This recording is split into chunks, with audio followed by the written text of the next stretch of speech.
ಹೋಗೋದೇ ಇಲ್ಲ.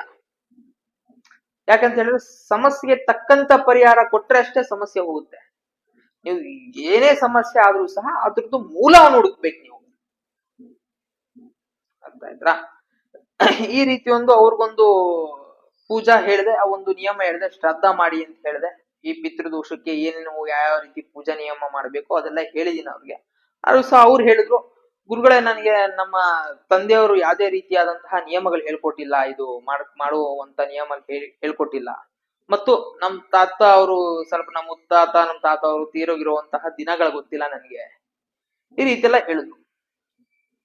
ಈ ವಿಡಿಯೋ ಮಾಡ್ತಕ್ಕಂತಹ ಉದ್ದೇಶನೂ ಅಷ್ಟೇ, ಯಾರಿಗೆ ಈ ಒಂದು ಸಮಸ್ಯೆಯಿಂದ ಬಳಲ್ತಾ ಇದ್ದೀರಾ ಈ ಒಂದು ನಿಯಮವನ್ನು ಮಾಡ್ಕೊಂಡು ಹೋಗ್ಬೇಕು ಅಂತ ಹೇಳಿ.